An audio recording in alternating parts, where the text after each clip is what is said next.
रात के ठीक 2 बजे आदित्य उठा पानी पीने के लिए। किचन की लाइट बिना जलाए ही वो अंदर गया।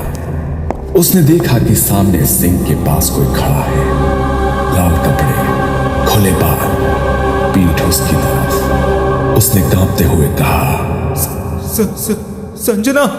जैसे ही उसने गर्दन घुमाई, वो संजना थी, उसकी मरी हुई बीवी। आज सुबह ही उसका अंतिम संस्कार हुआ था। यह पहली बार था जब आदित्य को समझ आया कि मृत्यु का मतलब ये नहीं कि कोई चला गया। कुछ लोग रुक जाते हैं क्योंकि मोह उन्हें बांध लेता है। स्थान देवगढ़, एक छोटा लेकिन शांति पहाड़ी कस्बा, जहां हर आवाज जंगलों में गूंजती है।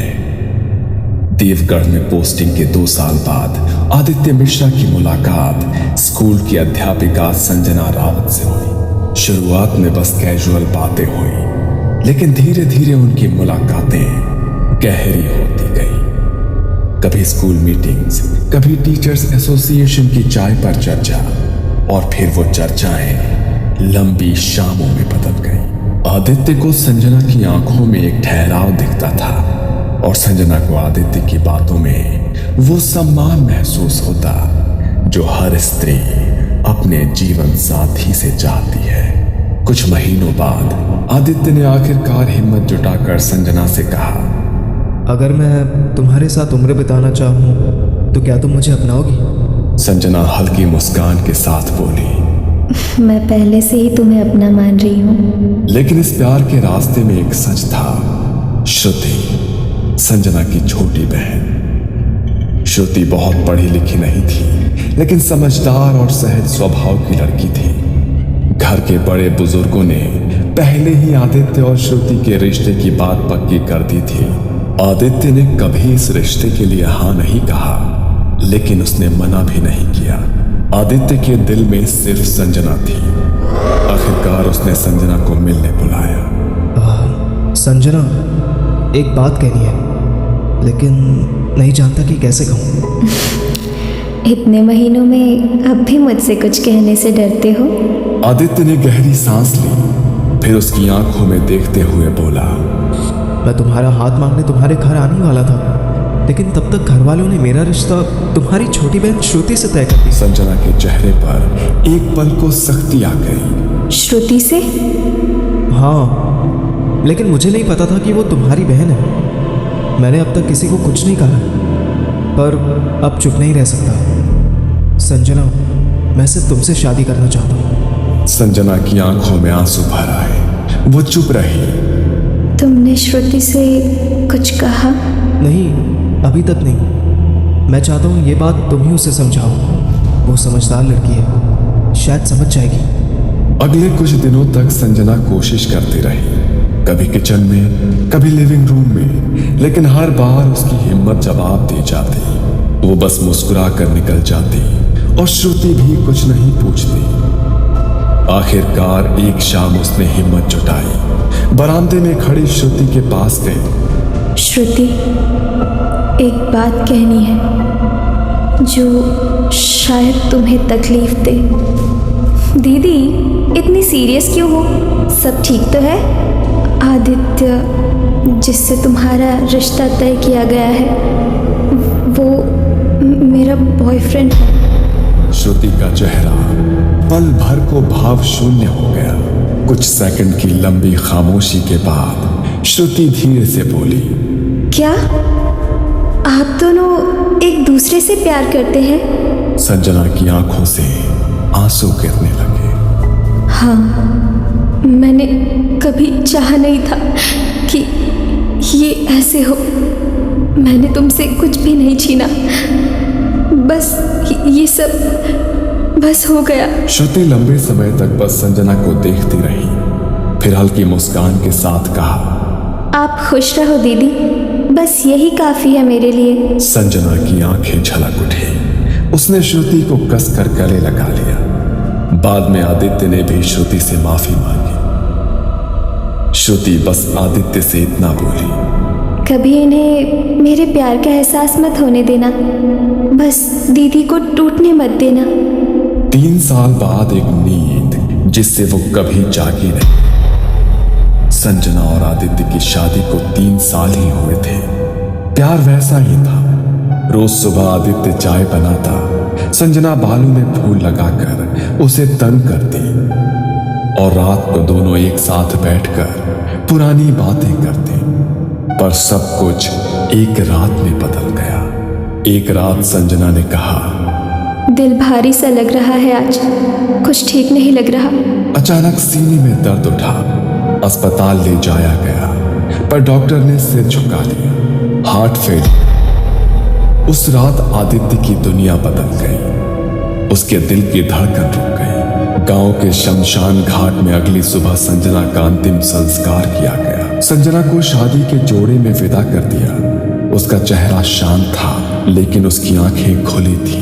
पंडित ने कई बार मंत्र पढ़े, लकड़ियां डाली और आदित्य ने अग्नि दी। पर जैसे ही आग जलने लगी, साथ साथ धुआं भी उठता रहा, पर शरीर भस्म नहीं हो रहा। चिता पूरी तरह भड़कने के बजाय बस धीमे धीमे सुलग रही थी। लोगों के बीच फुसफुसाहट हुई, ये शरीर त्यागना नहीं चाहती, ये आत्मा मुंह से फंसी है, ये जाना नहीं चाहती।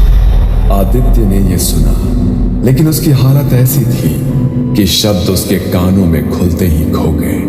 बस एक अजीब सा बोझ उसके सीने में बैठ गया। उस रात आदित्य अकेले घर लौटा। घर में एक अजीब सा सन्नाटा था। बीच रात वो किचन में पानी लेने गया। खिड़की से आती चांद की रोशनी में उसने यही देखा कि वो खड़ी, लाल साड़ी, खुले बाल, हाथों में वही चूड़ियां, चेहरा अधभरा धुंध में। लेकिन वो पहचान गया। आदित्य का गला सूख गया। संजना? उसके होंठ थोड़े हिले जैसे वो मुस्कुराई हो और फिर अंधेरे में समा गए। इसके बाद आदित्य को नींद नहीं आई। वो बिस्तर पर लेटा तो जरूर, लेकिन दिमाग उसी किचन के दरवाजे पर अटका था। आदित्य सोच रहा था, क्या सच में मैंने उसे देखा? ये मेरे दिमाग का खेल है। उस रात में कई बार उसने उठकर किचन में जाकर देखा। हर बार बस खालीपन था। सिर्फ फ्रिज की धीमी आवाज और घड़ी की टिक टिक। सुबह होते ही उसने श्रुति को फोन किया। आवाज में घबराहट और अकेलापन साफ झलक रहा था। श्रुति, कल रात मुझे लगा जैसे मैंने संजना को देखा। जीजू, आपको अकेलेपन ने परेशान कर दिया है, मैं आ रही हूँ। उस दिन के बाद से श्रुति अक्सर उससे मिलने आने लगी। कभी कुछ खाने का बहाना तो कभी पुरानी बातें करने का। कई बार वो देर तक बैठी रहती और कई रातें ऐसी भी थी जब वो वहीं रुक जाती। धीरे धीरे उनकी बातचीत गहरी होने लगी। कभी हंसी तो कभी चुप्पी, कभी बस एक दूसरे को देखना जैसे कोई नया रिश्ता बनने को तैयार हो। लेकिन दोनों को ये एहसास नहीं था कि जिस घर में वो करीब आ रहे थे वहां कोई और भी मौजूद था, कोई जो ये सब कुछ देख रहा था। संजना के जाने के बाद आदित्य का अकेलापन अब सबके सामने साफ दिखने लगा था। श्रुति अक्सर उससे मिलने आती, उसके लिए खाना बनाती, घर साफ करती। जब कभी आदित्य कहता, आज रुक जाओ, घर लौटने में देर हो जाएगी, तो श्रुति घर वालों को फोन करके कह देती, आज मैं यहाँ रुक जाऊंगी। धीरे धीरे दोनों की ये मुलाकातें घर और गली में चर्चा का विषय बनने लगी। लोग कहते, शायद दोनों एक दूसरे में सहारा ढूंढ रहे हैं। ये बात दोनों परिवारों तक पहुंची। उन्होंने सोचा कि सही समय आने पर इनसे शादी की बात कर ली जाए, पर इस पूरी कहानी को कोई और भी देख रहा था, यानी संजना की आत्मा। वो अक्सर आदित्य और श्रुति को साथ बैठा देखती, कभी खिड़की के पास खड़ी रहती तो कभी दरवाजे के पीछे। धीरे धीरे लोगों ने भी रात में गली में उसके दिखने की बातें करनी शुरू कर दी। कल रात मोड़ पर किसी को लाल साड़ी में देखा और फिर पलक झपकते ही वो गायब हो गई। भाई, आदित्य के घर के बाहर एक औरत खड़ी थी, चेहरा धुंधला और बाल बिखरे थे। घर में भी अजीब घटनाएं शुरू हो गई। कभी आदित्य देर से लौटता तो देखता कि किचन का सामान इधर उधर बिखरा है। कभी शाम को लौटकर किचन में जाता तो गर्म चाय तैयार मिलती। वो सोचता शायद श्रुति आई होगी और बनाकर गई होगी। लेकिन कई बार तो ऐसा तब भी हुआ जब श्रुति आई ही नहीं थी। एक शाम जब आदित्य घर लौटा तब श्रुति किचन में चाय बना रही है। उसने धीरे से पुकारा, श्रुति। वो पीछे मुड़ा और आदित्य का दिल रुक सा गया। वो चेहरा श्रुति का था, लेकिन आंखें, मुस्कान और वो हल्का झुकाव सब संजना का था। वो कुछ देर बस देखता रह गया।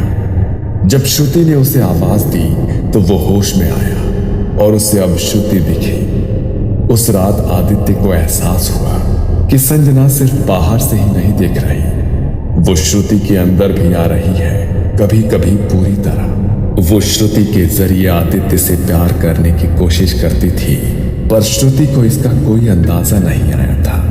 दिन गुजरते रहे, लेकिन आदित्य का चैन जाता रहा। संजना अब सिर्फ गली के मोड़ पर या किचन में नहीं दिखती थी, वो हर जगह थी। कभी सुबह दफ्तर जाने से पहले वो दाढ़ी बनाते हुए आईने में देखता तो पीछे संजना खड़ी होती। आदित्य पलटता तो पीछे कोई नहीं होता। कभी टीवी देखते हुए कमरे के कोने में लाल साड़ी का किनारा हिलता दिखता। रात को सोते वक्त बिस्तर के पास किसी के बैठने का एहसास, पर आंख खोलो तो सिर्फ अंधेरा। और सबसे खौफनाक, कभी कभी आधी रात को नींद खुलती तो उसे महसूस होता कि कोई उसके सीने पर बैठा है। ठंडी सांस उसके चेहरे पर आ रही है और फिर धीरे धीरे वो वजन हल्का हो जाता। आदित्य को धीरे धीरे समझ आने लगा कि संजना अब सिर्फ बाहर नहीं है, वो श्रुति के अंदर भी आती है। कभी कभी श्रुति आदित्य से ऐसी बातें करती जो सिर्फ संजना जानती थी। एक शाम आदित्य ने बस यूं ही कहा, वो पुराना लाल दुपट्टा कहाँ है जो तुमने हमारी पहली दिवाली पर पहना था? श्रुति ने बिना सोचे जवाब दिया, अलमारी के ऊपर वाले खाने में रखा है और उसके साथ वो चांदी की पायल भी है जो तुमने पहली बार खरीदी थी। आदित्य हिल गया। ये बातें तो सिर्फ संजना को पता थी, श्रुति को कैसे पता? और फिर अगले दिन जब उसने फिर उसी बारे में पूछा तो श्रुति ने उलझे चेहरे से कहा, कौन सा दुपट्टा? मुझे याद नहीं। उसकी आंखों में उस वक्त सिर्फ मासूमियत थी। यानी कल रात जो जवाब दे रही थी वो श्रुति नहीं संजना थी?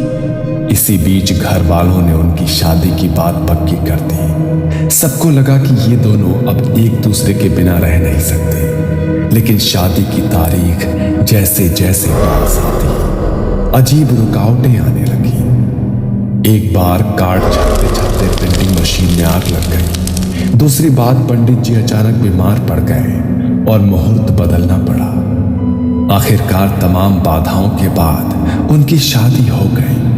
पर शादी के दिन भी जब आदित्य ने फेरे के वक्त श्रुति का हाथ पकड़ा तो उसकी हथेली बर्फ जैसी ठंडी।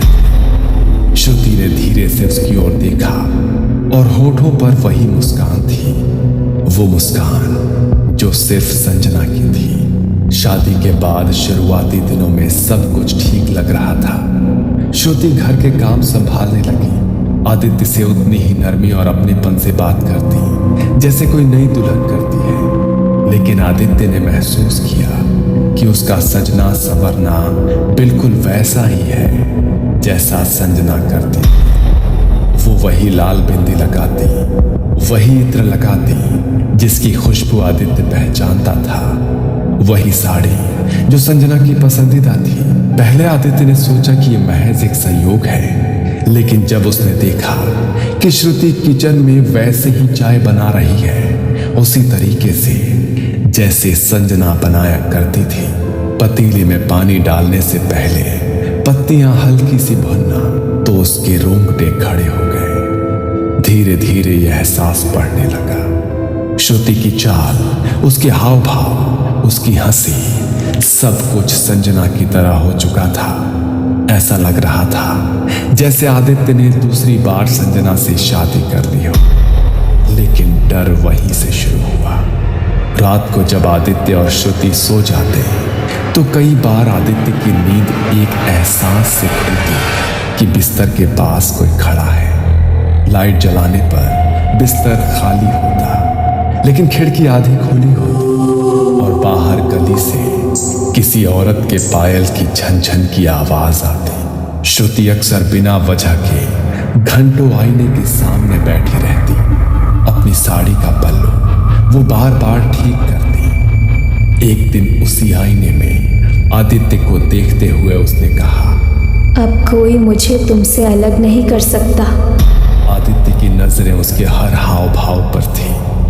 आज उसने ठान लिया था कि वो सच सामने ले आएगा। संजना। श्रुति के हाथ रुक गए। कुछ पल उसने कुछ नहीं कहा, फिर बहुत धीरे से उसने सिर घुमाया। उसके चेहरे पर हल्की सी मुस्कान थी, वही मुस्कान जो आदित्य सालों पहले देख चुका था। संजना, ये तुम हो ना? श्रुति धीरे धीरे आईने के सामने खड़ी हुई और बिना पलक झपकाए आदित्य की तरफ देखा। मैं कहीं नहीं गई थी आदित्य। तुमने मुझे जलाया जरूर, लेकिन मेरा प्यार मरा नहीं। श्रुति का शरीर क्यों? ये उसका जीवन है, तुम्हारा नहीं। तुमने मुझे चाहा था, मेरी जगह कोई और कैसे ले सकती है? अब ये शरीर मेरा है और तुम भी।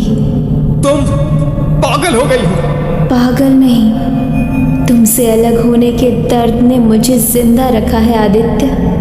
लेकिन अब अगर तुम चाहते हो कि मैं श्रुति को ऐसे ही छोड़ दूं, तो तुम्हें मुझे कीमत देनी होगी। कीमत? कैसी कीमत? उसने अजीब और खतरनाक मांगे करना शुरू कर दिया। तुम्हें पवित्र तेल से दिया जलाना होगा और 7 रातों तक उसे कोई ना देखे, बस जलता रहे। उस मंदिर की मूर्ति लाकर दो जहां हमारी पहली मुलाकात हुई थी। और एक रात उसकी आवाज ठंडी और पत्थर जैसी हो गई। एक बलि चाहिए, बकरा नहीं या मुर्गा नहीं, इंसान। आदित्य डर के मारे कुछ कह नहीं पाता। वो जानता था अगर उसने मना किया तो शायद संजना श्रुति की जान ले लेगी। इसलिए उसने हर मांग पूरी करने की कोशिश की। तेल का बर्तन, मंदिर की मूर्ति, लेकिन हर बार एक मांग पूरी होते ही दूसरी और भी भयानक मांग सामने आ जाती। आदित्य को अब समझ आ गया था कि यह मोहब्बत नहीं, पागलपन था। और अगर उसने कुछ नहीं किया तो वो श्रुति को हमेशा के लिए खो देगा। आदित्य अब टूट चुका था। संजना की आत्मा की अजीब और खतरनाक मांगे, श्रुति का बदलता स्वभाव और अब श्रुति का गर्भवती होना, सब मिलकर उसे अंदर से तोड़ रहे थे। हर रात उसे डर सताता था कि अगर ये आत्मा बच्चे पर भी हक जताने लगी तो क्या होगा। आखिरकार एक रात उसने तय किया कि वो अब चुप नहीं बैठेगी। गांव के बाहर पहाड़ी रास्तों के बीच एक पुराना आश्रम था जहां बाबा सुदर्शन नाथ रहते थे। कहते हैं कि बाबा ने कई खतरनाक आत्माओं को मुक्त किया है, लेकिन उनकी विधि आसान नहीं थी और हमेशा खतरे से भरी होती थी। आदित्य ने जैसे ही बाबा को अपनी पूरी कहानी सुनाई, बाबा की आंखें सिकुड़ गई। बेटा, मोह में फंसी आत्मा सबसे खतरनाक होती है। प्यार और पागल में फर्क मिट जाता है और वो किसी भी हद तक जा सकती है।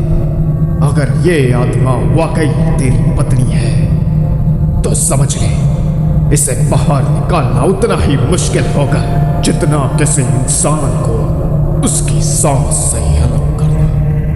पर बाबा, मेरी बीवी, मेरा बच्चा, वो खतरे में है। ये काम आसान नहीं है, इसमें जान भी जा सकती है। अगर तेरी किस्मत ने साथ छोड़ दिया तो ये आत्मा तुझ पर या तेरे बच्चे पर भी सवार हो सकती है। कुछ पल की खामोशी के बाद आदित्य ने सिर झुकाकर कहा, मैं तैयार हूं बाबा, बस श्रुति को बचा लीजिए। बाबा ने एक मोटी पीली कागज पर सामग्री की सूची लिखी।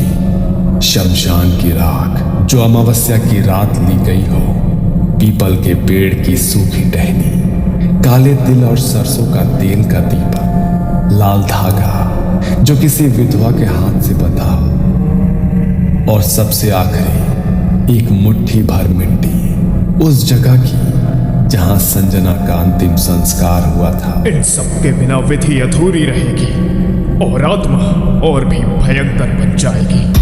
2 दिन तक आदित्य ने हर चीज जुटाई। कई बार ऐसा लगा कि कोई अदृश्य ताकत उसके पीछे है। मंदिर जाते समय हवा का तेज झोंका, घर लौटते वक्त गली के कोने में वही लाल साड़ी का आभास, और रात को खिड़की पर दस्तक। अमावस्या के 2 दिन बाद बाबा शाम को आदित्य के घर आए। लिविंग रूम में एक गोल घेरा बनाया गया, चारों दिशाओं में दीपक रखे गए और बीच में हवन कुंड। श्रुति को घेरे के अंदर बिठाया गया। उसके माथे पर सिंदूर का गोला बनाकर बाबा ने काले तिल का तिलक लगाया। जैसे ही मंत्रोच्चार शुरू हुआ, हवा का रुख बदल गया। खिड़कियां खुद ब खुद बजने लगी, जैसे कोई हाथों से उसे पीट रहा। श्रुति का शरीर धीरे धीरे कांपने लगा, उसकी सांसें तेज हो गई। और फिर आदित्य, ये क्या कर रहे हो? मैं तुम्हें छोड़कर नहीं जाऊंगी। ये शरीर अब मेरा है। संजना, ये गलत है। श्रुति को छोड़ दो, हमारे बच्चे को छोड़ दो। अगर मैं नहीं तो कोई नहीं। मैं तेरा पहला और आखिरी प्यार हूं। बाबा ने तुरंत पीपल की टहनी को हवन में डाला और शमशान की राख श्रुति के चारों तरफ छिड़क दी। ओम क्षप्रेत मोचनाय नमः। मंत्रों की गूंज से कमरा भर गया। तभी अचानक श्रुति के चेहरे पर एक डरावनी मुस्कान फैल गई। उसकी आंखों से दर्द में आंसू बह रहे। आदित्य ने पहली बार महसूस किया कि यह अब सिर्फ उसकी पत्नी की आत्मा नहीं है, ये हद से ज्यादा डरावनी बन चुकी है, जैसे बाबा ने पहले बताया था। फिर बाबा ने आदेश दिया, आदित्य, वो मिट्टी ला जहां इसका संस्कार हुआ था। आदित्य ने कांपते हाथों से थैली खोली और मिट्टी बाबा को दे दी। बाबा ने वो मिट्टी हवन की आग में डालते हुए कहा, जैसे ये शरीर धरती में मिला, वैसे ही तेरी आत्मा अब धरती में मिले। मुक्त हो जाओ। जैसे ही ये कहा गया, श्रुति ने भयानक चीख मारी। उसका सिर पीछे को झुक गया और एक काली राख उसके शरीर से निकलकर धुएं की तरह ऊपर उठी, फिर हवन की लपटों में समा गई। श्रुति बेहोश होकर जमीन पर गिर पड़ी। कमरा ठंडा हो गया। दीपक की लौ स्थिर हो गई। बाबा ने गहरी सांस लेकर कहा, खत्म हुआ, लेकिन याद रख, मुंह में फंसी आत्मा कभी पूरी तरह खत्म नहीं होती, बस सो जाती है और सही वक्त का इंतजार करती है। अगली सुबह जब श्रुति की आंख खुली तो उसे कुछ याद नहीं था। आदित्य के दिमाग में बाबा ने जाते जाते जो कहा वही गूंज रहा था कि आत्माएं भी मोह में फंस जाती हैं और मोह प्रेम से ऊपर हो जाए तो वो भूत बन जाता है। आदित्य कुछ पल उसे देखता रहा। उसके चेहरे पर अब संजना का कोई असर नहीं था, पर उसके दिल में जो डर और बेचैनी थी वो खत्म नहीं हो रही थी। कुछ दिन बाद जब श्रुति थोड़ी ठीक हुई, आदित्य ने उसे सब कुछ बता दिया।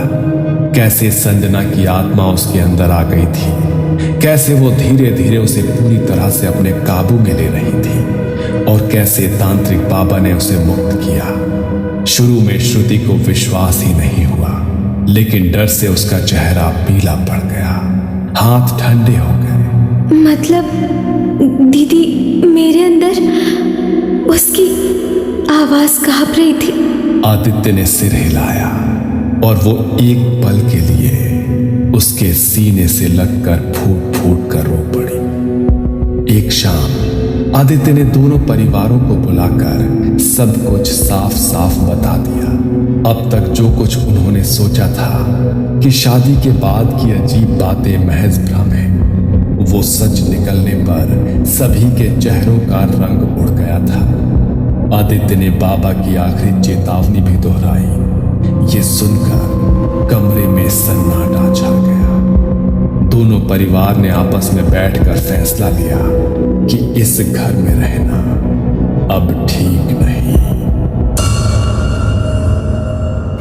ये कहानी आपको अच्छी लगी हो तो हमें सब्सक्राइब करें, हमारा इंस्टाग्राम और फेसबुक पेज ज़रूर फॉलो करें। अगर आपके पास ऐसी ही कोई कहानी हो तो हमें कमेंट बॉक्स में भेजें।